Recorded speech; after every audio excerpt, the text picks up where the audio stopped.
Hoje a gente vai falar sobre o reino fúngico, tá? Na disciplina de biologia da turma do segundo ano.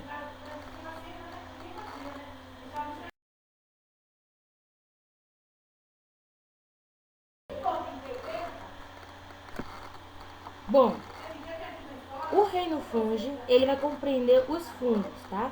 Os fungos são popularmente conhecidos como bolores, mofos, fermentos, levedos, orelhas de pau, trufas e cogumelos de chapéu, que é conhecido como champio, tá? É um grupo bastante numeroso, formado por cerca de 200 milhões de espécies espalhadas por praticamente qualquer tipo de ambiente.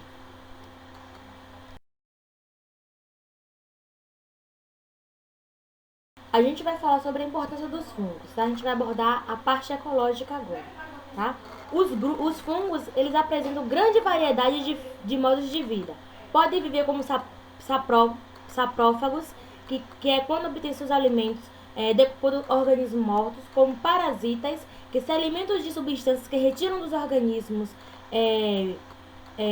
vivos, nos quais se instalam, prejudicando ou podendo estabelecer associações mutualísticas, né? Essas associações mutualísticas que é com outros organismos, em ambos se beneficiam. Além desses modos mais comuns de vida, existem alguns grupos de fungos considerados predadores, que capturam pequenos animais e deles se alimentam. Bom, em todos os casos mencionados, né, os fungos eles liberam enzimas digestivas para fora do seu corpo. Essas enzimas atuam imediatamente no meio orgânico no qual eles se instalam, degradando a moléculas simples, que são absorvidas pelo fungo como uma solução aquosa.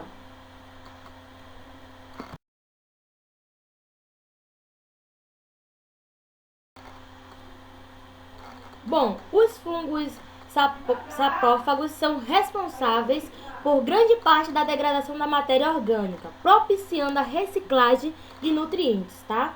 Juntamente com as bactérias, os saprófagas, eles compõem o grupo dos organismos decompositores de grande importância ecológica. No processo da decomposição, a matéria orgânica contida em organismos mortos é devolvida ao ambiente, podendo ser novamente utilizada por outros organismos, tá? Apesar desse aspecto positivo da decomposição, os fungos são responsáveis pelo apodrecimento de alguns alimentos, tá? E de madeira utilizada em diferentes tipos de construção de tecido, provocando sérios prejuízos econômicos. Os fungos parasitas eles provocam doenças em plantas e animais, inclusive o homem.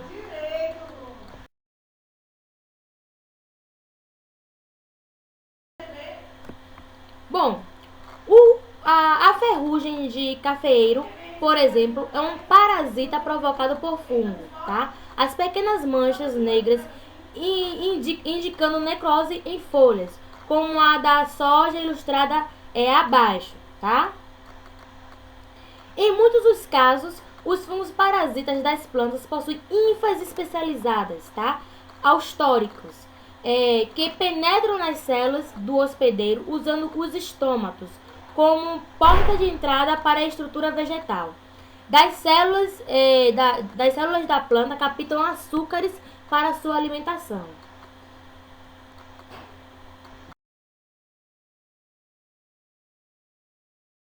Fungos mutualísticos existem os que vivem associados a raízes de plantas formando os micorrizas, tá?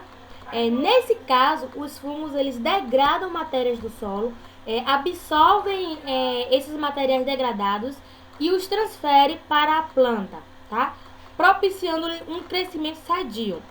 A planta, por sua vez, ela cede ao fungo certos açúcares e aminoácidos de que eles necessitam para viver. Bom, algumas plantas que formam as micorrizas naturalmente são os tomateiros e também o morangueiro, a macieira e as gramíneas em geral, tá? As micorrizas, elas são muito frequentes também em plantas típicas de ambiente com solo pobre de nutrientes, tá? E pobre de minerais também, como o cerrado no território brasileiro. Nesses casos, eles representam um fator importante de adaptação, que é melhorando as condições de nutrição da planta. Certos grupos de fungo eles podem estabelecer associações mutualísticas com cianobactérias ou algas verdes, dando origem aos organismos denominados de líquens, que serão discutidos mais a seguir, tá?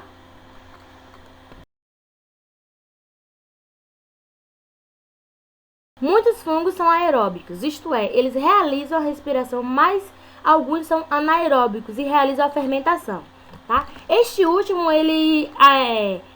alguns são utilizados no processo de fabricação de bebidas alcoólicas, como a cerveja e o vinho, tá? E no processo de preparação de pão também, tá? Nesse processo, o fungo ele é capaz de transformar o açúcar em álcool etílico e CO2, tá? Que é a fermentação alcoólica, na ausência, no caso, do oxigênio, do O2, tá? Já na presença do oxigênio, do O2, há a realização da respiração, tá? Eles são, por isso, chamados de anaeróbicos facultativos.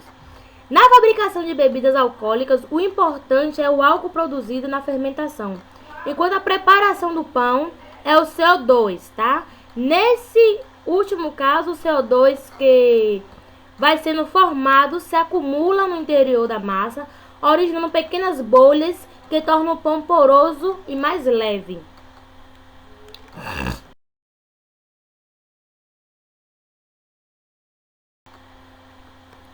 O aprisionamento do CO2 na massa só é possível devido ao alto teor de glúten na farinha de trigo, que dá a liga do pão, tá? Pães feitos com farinha pobres em glúten não crescem tanto quanto os feitos com farinha rica em glúten, tá? Imediatamente antes de ser assado, o teor do álcool, né, o teor alcoólico do pão chega a 0,5%. Ao assar, esse álcool ele vai evaporar, dando ao pão um aroma agradável, tá? Alguns fungos eles também são utilizados na indústria de laticínios, como é o caso da penicilínio, tá? Que é empregado na fabricação dos queijos, que estão mostrando aí na figura abaixo, tá? Algumas espécies de fungos, eles são utilizados diretamente como alimentos pelo homem, que é o caso do Morchella, tá? O popular cogumelo champignon, tá? Uma das mais amplamente cultivadas no mundo.